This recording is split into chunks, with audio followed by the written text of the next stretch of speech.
There are 5 reasons that I think that are the most important ones in order to look into renewable hydrogen. The first one is that renewable energy sources are not regular in the production.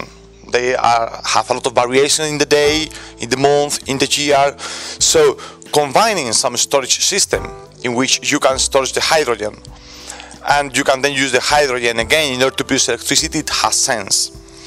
Of course, we can make a debate about the efficiency of the system, but take into account that if nobody is going to pay for this electricity to you, then it's better you can storage at least some percentage.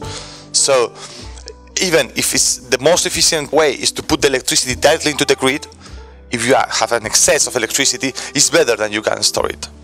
So this is one reason. The second one is isolated areas.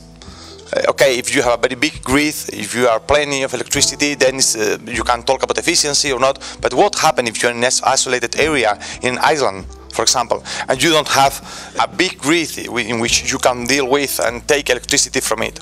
Then it's better if you can have fuel cells, you have some ways to produce electricity, you can store the hydrogen and so on. Third one is talking about the grid.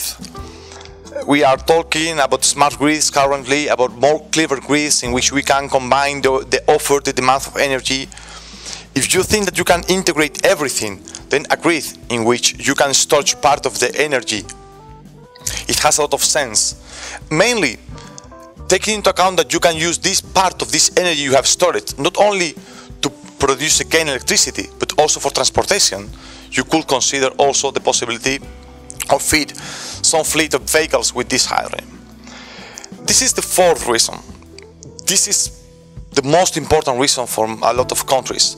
This graph was used by President Bush in the United States years ago in his report to the Congress when talking about hydrogen and fuel cells.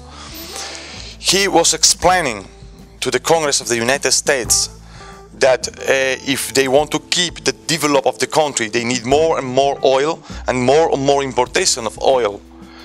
So if they really want to keep their growth and they want to avoid to have a strong dependence of other countries that were selling the oil to them, they have to look for different hydrogen carriers, different hydrogen economies.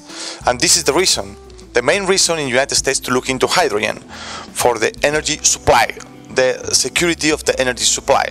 For example, in the case of Spain, we don't have natural gas, we don't have oil, we don't have coal, we don't have anything. So we have to import all the energy. We can use, of course, renewable energies. We can use solar, we have wind, we have biomass, we have a lot of renewable energies. But then we need to look these renewable energies to feed not only our industry and our house. If you look in the long term and you are worried about the climate change, about the environment, about the security of the supply, then renewable hydrogen has a lot of sense. Thank you very much, sirs.